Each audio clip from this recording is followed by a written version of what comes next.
Chapter 6. Rizriamroth, a state of emergency. It was day 5 since the patrol ship Goslatha's departure from the Vorlash countdown. Captain. Deca Commander Rieria's voice sounded close to her ears.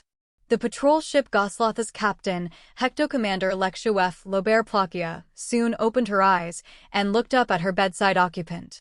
The hologram of the vice captain floated hazily in the darkness. He was on duty now. What?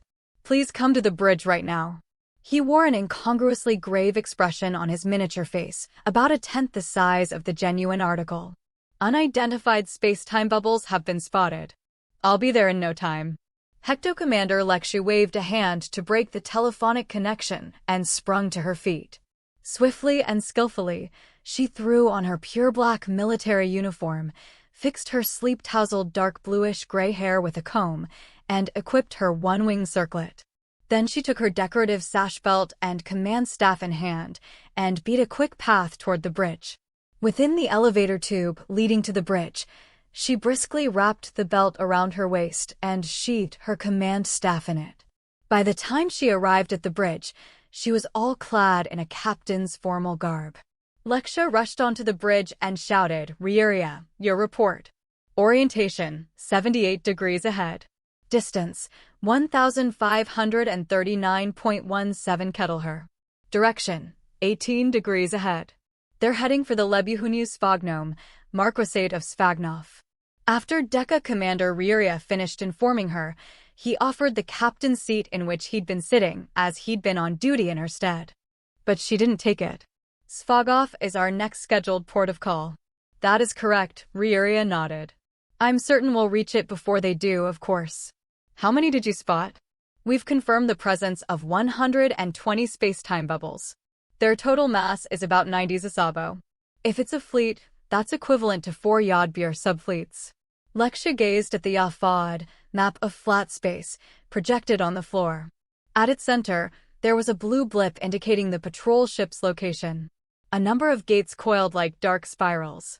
The gates of normal space had next to no mass, but they radiated energy.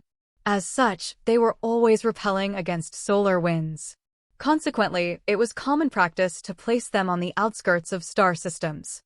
However, when a gate was placed beyond an event horizon, it would receive energy pressure in excess of the amount of energy it radiated.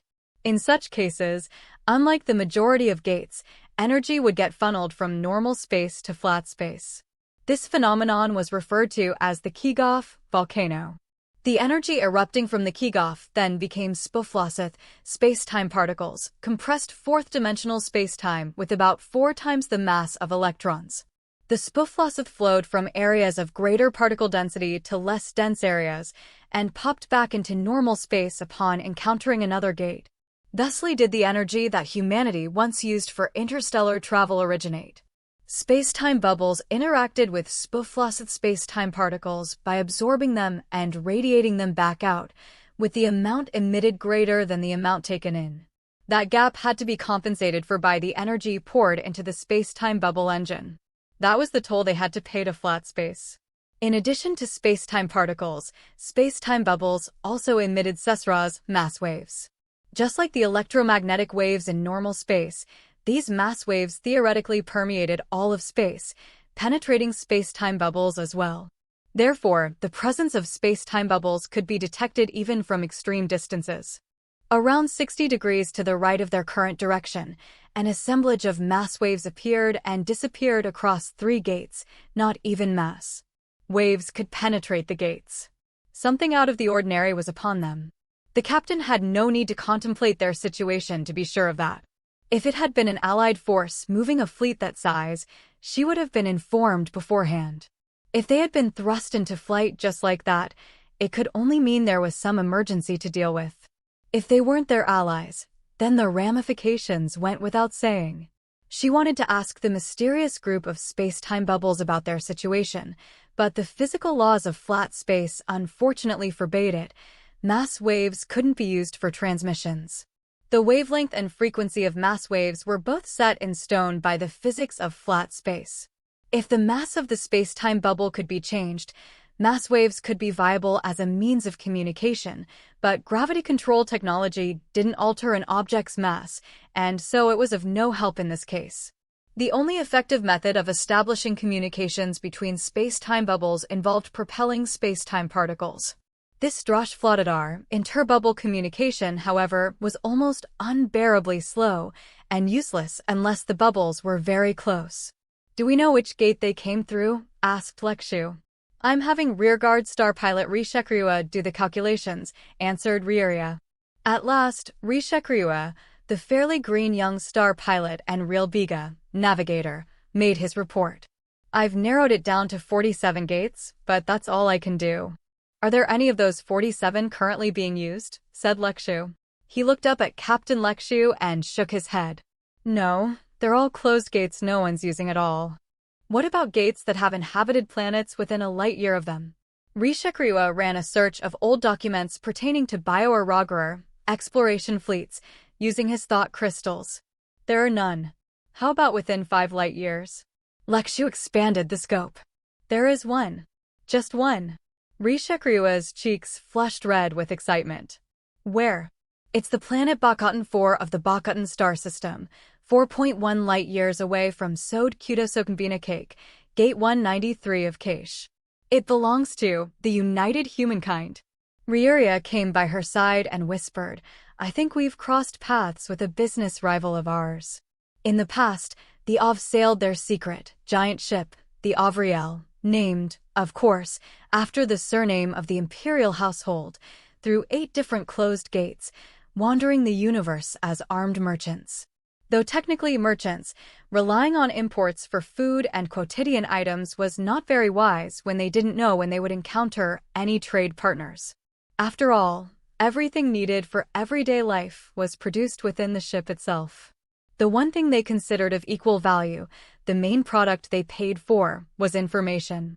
The history, technology, scientific papers, and artwork of each human society became commodities.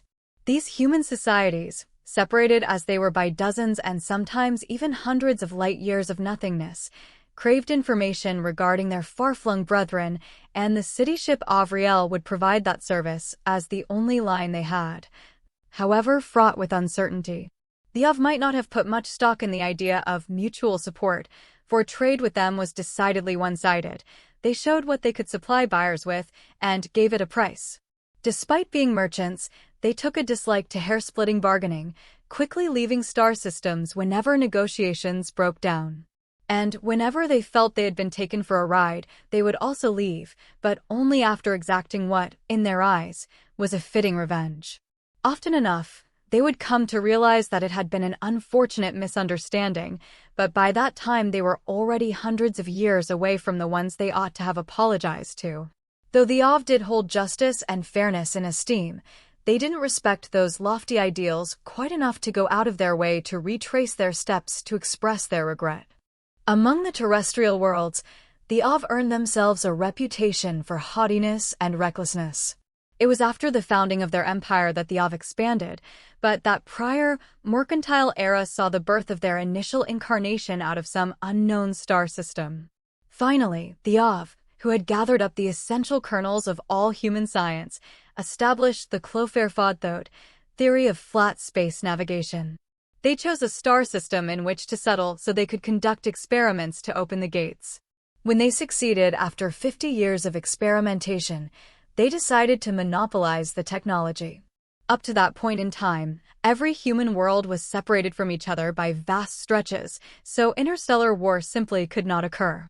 But the Phosphod-Thot, flat space navigation technology, had now made it possible. Of course, this didn't change how vast space was, but humans are ingenious at finding cause for war. If multiple different societies got their hands on the technology, it would inevitably lead to a large-scale war, and managing it monopolistically was the only way to prevent that. Nonetheless, there was scientific theory, and then there was technology. It wasn't a scandal, so even if they laid down an airtight gag order, there was no doubt somebody would find out eventually. That was why the Ov then decided to uphold the monopoly by uniting all of humanity, by force. According to statistics, when the founding emperor, Dunyi, decreed the founding of the empire, the total population of the Ov numbered 272,904. As the estimations of population scholars had it, though the margin of error was sizable, the total human population of the cosmos was over 100 billion. A people of fewer than 300,000 was to conquer and rule over all of humanity, 100 billion strong. Haughty and reckless, they truly were. Unfortunately for them, however, they were not, in fact, the first among humanity to step into the realm of flat space. One settler civilization, in the Sume star system, managed to stumble upon a way to utilize flat space by pure chance. The Sumanians didn't monopolize the technology. With great generosity and a not-so-generous price tag, they shared it with 20 other systems. Upon incorporating 5 star systems into the empire, the Ov noticed there had been prior visitors to flat space. This caused them dread and discomfort. The policies of the Sume star system were needlessly complicating the political situation of the universe, or so reckoned the Ov. They asserted that universal affairs were best at their simplest, and that the simplest state would involve a single, all-encompassing system of government. The race that carried the burdens of the universe on its shoulders could only be the Ov, as surface peoples did not love space as they did. Landers had only to pursue happiness on their own worlds, for the entire cosmos to get along in perfect bliss. Sadly for them, the other interstellar nations had their own thoughts on the matter, so the contentions of the empire had no persuasive power. The Ov also knew well enough to honor vested interests, so they refrained from meddling with the star systems that had bought Sume's technology, but they had no intention whatsoever of mimicking Sume's behavior. So, when they came across a terrestrial world that had no knowledge of flat space navigation technology, they proceeded to conquer it with no reservation. Human societies unfolded exactly as they had feared. Each interstellar nation seemed intent on finding points of conflict with each other, opening hostilities for reasons impartial parties couldn't comprehend. The Empire observed these epic forging wars with relish, and took to viewing the nations conducting them as children indulging in a bizarre pastime. But when they could no longer avoid it, they, too, became another participant in the strife. In wartime, the Ov knew neither mercy nor bounds. Once war was declared, any possibility of a compromise was lost. They would not lay down arms until they had robbed the enemy of their navigational capabilities, dismantled it, and subsumed their entire star system into the empire. This viciousness sparked equally severe counteraction. Many of the empire's most distinguished members, including 2 emperors and 7 crown princes, scattered across space. However, it was always the humankind empire of Ov that sang the song of victory in the end. This empire, ruled by an almost alien race that didn't see war as an extension of diplomacy, was deemed by the other interstellar nations as an enigmatic threat. The nations continually united and divided, but overall, they tended to decrease in number. As of now, there were only 4 distinct, sovereign nations remaining, excluding the empire. In order of power and influence, they were the United Humankind, or UH, the Hania Federation, the Greater Alkant Republic, and the People's Sovereign Stellar Union, or PSSU. The United Humankind, the largest of these, had a population of 600 billion. Taken together, all 4 had a population of 1.1 trillion. While each of these states differed from each other in small ways, they had all been founded on constitutions that championed democracy. 12 years prior, the 4 nations convened at the United Humankind star system of Nova Sicilia to forget their squabbles and sign a pact. They were now military allies. While which nation they'd formed an alliance against wasn't spelled out, it could only be the one nation they hadn't invited, the Humankind Empire of Ov. The Nova Sicilia Accord styled its signatories the member nations of the Nova Sicilia Treaty Organization. However, since they preferred to self-identify as democracies, the empire called them the Bruvoth Goes Sion, for Nations Alliance, or FNA. The point of the alliance was to make the empire feel the heat and take a more conciliatory tack. And yet, the empire reacted favorably to the Nova Sicilia Accords. That was because their enemies had all but declared themselves as such, and, as a consequence, universal affairs had gotten very simple indeed. Since that time, they looked upon each other with scorn, but while relations between the Empire and the nations of the treaty remained antagonistic, they were peaceful. However, over the past year, that low-key rivalry steadily grew into something more serious. According to the statements of the treaty organization, what caused tensions to ratchet up was the Empire's conquest of the Hyde star system. Lexia saw through that flimsy pretext. The conquest of Hyde had occurred 7 years ago. The treaty organization issued its perfunctory tandem statements of protest at the time, but went completely silent about it afterward. And yet, it seemed they'd conveniently rediscovered that the conquest of Hyde was an unforgivable act of belligerence a year or so ago. There weren't any recent developments of note on the Countdom of Hyde. Any new developments of sufficient importance can only have happened within the FNA. So that's it, murmured Lexia. Rieria raised an eyebrow. What is? Lexia smiled wryly. Oh, nothing. It's just that the FNA has really been keen on starting a war, judging by their actions. Am I wrong? All of their demands have been over the top. They want us not only to relinquish control over the Countdom, but to give them a corridor into Empire territory so they can guard it. They must know the Empire would never make concessions like that. But what of it? In other words, they've made their preparations, so all they need is an excuse. Ah, I see. They must have spent quite some time preparing. They collected the closed gates drifting across normal space and experimented with opening them. Meanwhile, they had no way of knowing whether there were any gates in flat space placed at points that suited their purposes unless they tried opening them. How many gates must they have looked into to find one under off control? In addition, to carry a gate that met their requirements through normal space to a point near a peopled planet, or, to put it differently, a point near a gate already in use. In order to do such a thing, they would have to wait for the gate to close again. When an open gate was left to its own devices in a low-energy state, it naturally turned into a closed gate. However, its half-life is 12 years. It'd be a miracle if this plan of theirs didn't take at least a decade. Well, their miracle, our nightmare. Rieria agreed. They started this endeavor before the birth of the Countdom of Hyde, of that we can be certain. Yes, and that whole Hyde issue is a very recent one. In fact, the Nova Sicilia Accords might have been signed with this scheme in mind. What I don't understand, said Rieria, his hands outstretched, is why they would bother with such transparent lies. Oh, the only ones they're fooling are themselves. You mean this is an act of self-delusion? I'm afraid I'm no closer to grasping their motivations.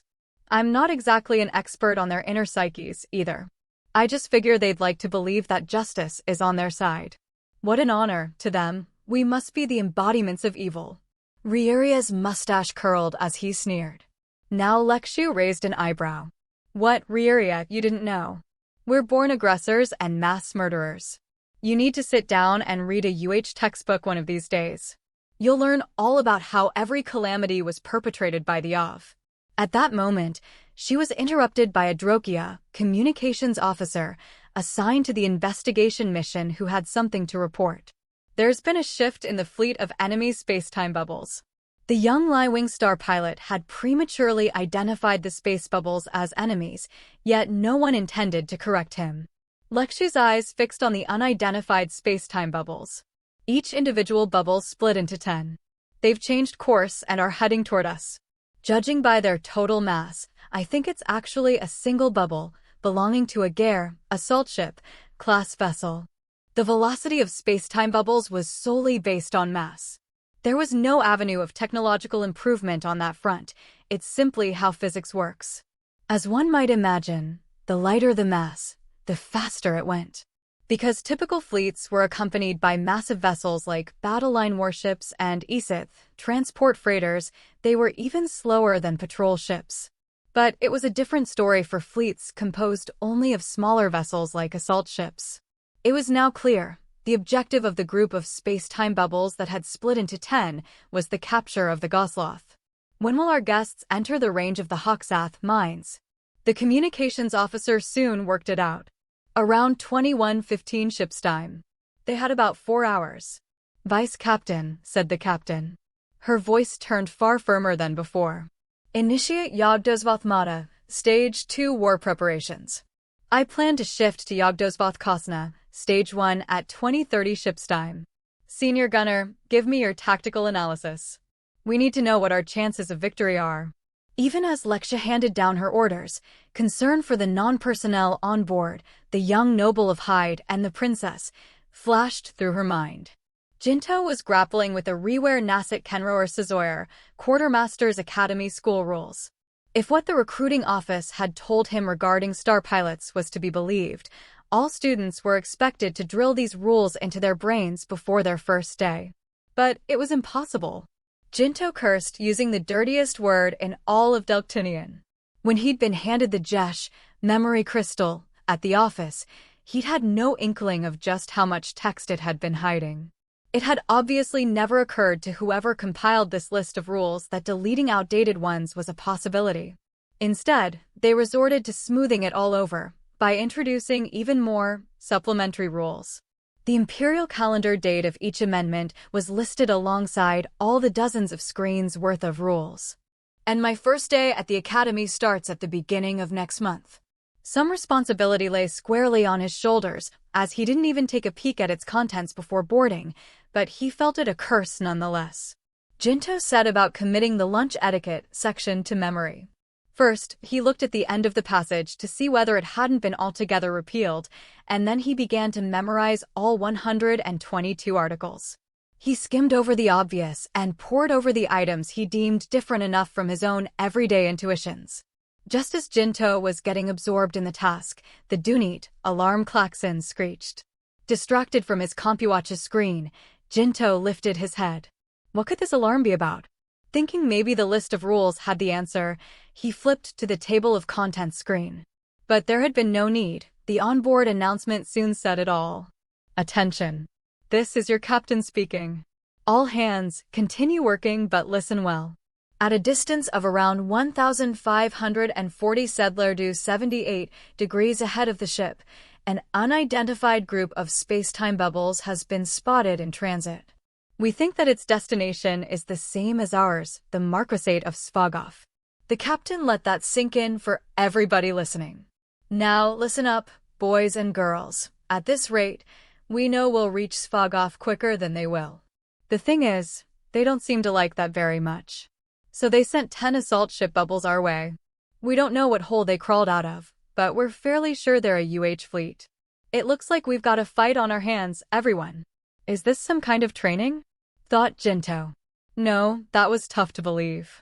It sounded too real. This is not a drill. Lexia's voice genuinely confirmed it for him. I repeat, this is not a drill. If they don't back down, we'll charge into battle at around 21:15 ship's time. Prior to that, we're planning to shift to Stage 1 war preparations at 20:30 ship's time. Personnel not currently on duty should rest up for the fight to come. I'll say it one last time so that it can really sink in, my dears. This is not a drill. This is not an exercise. This has been your captain. Over and out. Jinto stared at the ceiling, dumbfounded. He tried to sort the information he'd just heard in his head. We're charging into battle. He could scarcely believe it. As far as Jinto knew, the Empire was not in a state of war, and this sector was in the Ov domain. Wasn't this supposed to be the lap of safety? Practically dizzy, Jinto stared at the coat of arms banner, but it could not save him. So, he trained his sight back on his screen. He had no idea what he should do, what actions he was supposed to take. All he knew was that this was no time to sit tight and study. He turned off his CompuWatch. What do I do? He hesitated to demand an explanation, to rush out onto the bridge or pounce on the phone. Even if he was totally informed, how would it help any? Jinto, are you in? Leifir's voice called through the comms. Jinto jumped on it like a famished cat given fresh fish. Of course. Come in, Leifir, come in. The door opened, but Leifir stayed outside the threshold. What the heck is going on? It's just as they said. I don't know any more than you do, she told him. It seems we just happen to be witnessing the beginnings of a war. Just our luck, grumbled Jinto. Life was truly a parade of happy accidents, and it was never very difficult to stumble over the next in line. I'd just love it if it could be over by the time I'm assigned somewhere. I don't think there's much hope of that, she responded. We aren't the types to let wars end without our utter satisfaction, and our enemies are most likely the united humankind. I can't be sure the war will end within my lifetime. Leifier, you're really bad at cheering people up, sighed Jinto. Never mind that. I was ordered to escort you to the bridge. Will you be ready to come soon? I shall be coming forthwith. Jinto stood up and put on his circlet, that of the high noble prince he was. I wonder if they'll arrange special seating for me to watch the battle. I think you should try asking them, replied Leifier coldly. When they arrived at the bridge, Jinto could sense a strange mood in the air. It was so tense that it felt as though the air had turned to glass.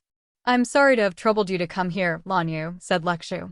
I bid both you and apprentice star pilot Avriel wait here. Yes, Captain, said Leifier. She was standing at attention, behind and to the side of Jinto. Lanyu Yarluk Dryor. I'm afraid we have not prepared any seating for you. The Hecto commander gazed at Jinto from her captain's seat. Please don't worry about that. I'm fine standing. I'm sure you grasped the onboard broadcast. I did. I'm to understand there'll be a battle. The captain nodded. The probability we win is 0.37%. That is assuming the enemy ships are leading edge, but even if they were a crew of nothing but novices piloting decrepit ships, our chances still wouldn't reach the 50% mark. Well, that's not good. Even though death was imminent, Jinto was bizarrely calm. None of it felt real. Perhaps he was mentally paralyzed with fear. No, it's not. Getting away would be ideal, but unfortunately we're not in any position to do so, she smiled. That is why we must have you evacuate the ship, Lanyu. I see, Jinto nodded. It was a reasonable proposal. Menu, interstellar ships, were assemblies of advanced technology. The crew who could get one traveling through space, even the lowest-ranked Sashgana, fourth-class NCCs, all had to undergo at least a year of technical training before being assigned. Even if some noble desire to be responsible or whatnot awakened within Jinto, his complete lack of technical know-how meant that even if he were to offer his aid, it would be an unwanted kindness. The greatest contribution he could make in the war effort would be to get out of the way and shiver in a corner of his room. There was, however, a problem. How and where was he meant to disembark while the patrol ship was still sailing through flat space? He knew that the captain would continue, though, so he kept quiet. There is a Prie connecting vessel aboard ship. It is furnished with Menra's flat space navigation capabilities. Please take it and reach Svagov before us. You will have to resupply on the way, but you should get there faster than that fleet of time-space bubbles regardless. Then, when you arrive, please catch another ship for yourself. Svagov has a base for a Bioaerodrome liaison fleet. Flights should be frequent enough that you won't have to rely on luck, she said, casting a fleeting glimpse at what was behind Jinto.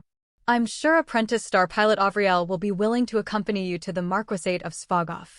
Captain, you can't be serious. Leifier shouted in protest. I don't have a Buspas, skipper's insignia. You're in the process of becoming one, the Hecto commander pointed out. Once you finish this voyage, you'll earn the insignia automatically. It's nothing more than a formality. I know you can steer it, apprentice. But I want to stay on the ship. I have no intention of debating with an apprentice star pilot. Am I not the captain of this ship? She pulled the captain card on her. But she didn't give an inch. I cannot accept that. Please forgive me my impudence, but I cannot shame the Avriel family name by fleeing from the enemy. The captain stood up and glared at Leifier with her golden eyes. You should save the braggadocio for after you've got an Alpha Mabrar, twin-wing circlet, on your head. Avrielsek ne lam sar dusanu bear perian lamhair. Fleeing from the enemy? There is no battle station for you here. You are utterly superfluous. You are unfinished goods. Yet I have given you a mission. A mission of grave importance, for you are not only to take the civilian Lanyu Yarluk Dryor away from the war zone, but also to warn the Empire of the approach of what is thought to be an enemy fleet. Would you not agree that shirking that mission would be the true act of desertion? If you do not feel any shame in your own incompetence, in not knowing what constitutes fleeing from the enemy, then the Avriel family does not deserve the fealty of the Av. If you still have something to say to me, then I will have you restrained for insubordination.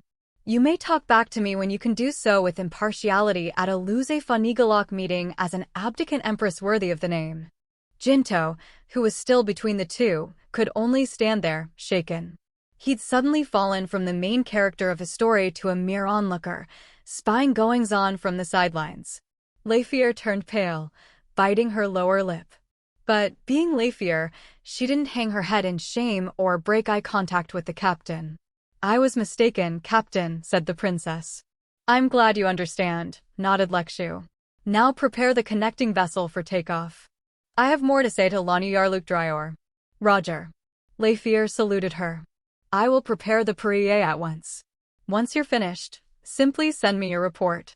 There's no need to come back here." "Understood." For a brief moment, Leifier and Lekshu's lines of sight intertwined. "Now then, please be off." Lekshu's tone had suddenly turned much softer. "We'll see each other again at Lokfakar, Farfik Fina, my dear highness." "Yes, Captain." Without fail. Leifier looked like she had more to say, too, yet she did another salute and turned back. As soon as the captain saw Leifier's back disappear, she faced Jinto once more and said, "Lanyarluk Dryor, you won't have much time or space. Please take the minimum number of personal belongings necessary." "I intend to," said Jinto, "since I'm confident I'll be able to retrieve whatever I leave behind at the capital.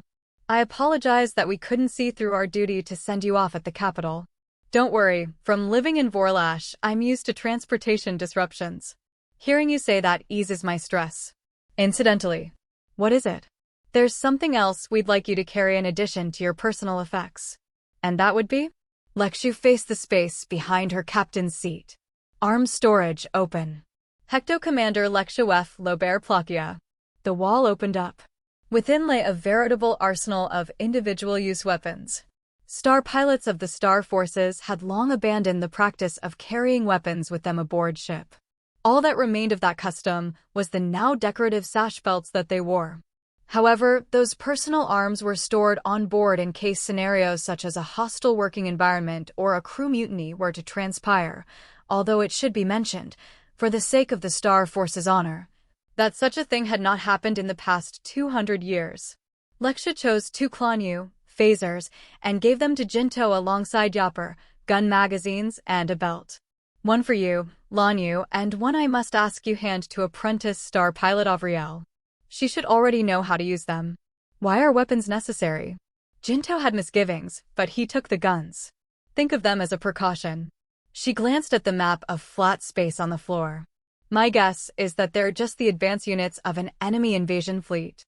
Reason being, if that weren't the case, there wouldn't be much point to devoting manpower to stopping this ship. But in their heads, they can't clear the subconscious doubt that they're just being driven by an instinctual urge to kill. So, in other words, by the time we reach Svogov, you'll have already fallen?" "Though I'm hoping that doesn't come to pass," said the Hecto Commander, nodding ever so slightly. Jinto thought he understood that Lekshu was truly driving at. "Captain, the real reason you're doing this is to let Her Highness escape, isn't it? But isn't there somebody who's far more suited to escorting her than the likes of me?" Jinto shut his mouth, paralyzed by her piercing eyes of gold. Even then, she remained polite in her speech toward him. "Please do not misunderstand. We always aim to avoid combat when carrying civilians, and take measures to ensure their safety when combat is inevitable. That is a duty entrusted to all Star Forces commanders. It's also no lie that apprentice star pilot Avriel has no predetermined battle position. Even if she had been no-name gentry, I would have entrusted her with commanding the connecting vessel." Jinto cast his eyes down. "I'm sorry I said that. It was dumb. He was not as strong as Leifier." Her glare softened. "That being said, I would be lying if I said I wasn't happy that Her Highness happens to be an apprentice star pilot. You are thinking about her well-being as well, Captain." "I am." Her lips curled into a smile. Her social standing may not technically matter within the military, but she could still someday be Empress. And, just maybe, a wiser and greater one than we might expect. Thus, I aspire to one day be able to say that I was instrumental to her education during her years as an apprentice. How could I let such a budding flower wither before its time? You're right. Now, I think it would be best if you depart soon. I would be grateful if you could go back to your room to pack your belongings. I'm sorry I can't escort you, but I understand you know your way to the takeoff deck, correct? I'll be all right, said Jinto. Oh yeah, one thing, the coat of arms banner of my house that you had made for me.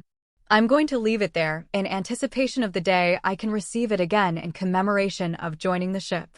Her golden eyes flickered with intrigue. That is thoughtfulness worthy of a noble, Lanyu. Really? Then I'm glad. He'd interpreted her words as praise and bowed. Please excuse me, Captain. I'll be taking my leave. Lanyu Yarluk Dryor. I leave Fee Lartner in your hands. I can't think of a situation so hopeless that Her Highness would need to rely on me. Jinto bowed deeply. But I'll do what I can if the time ever comes.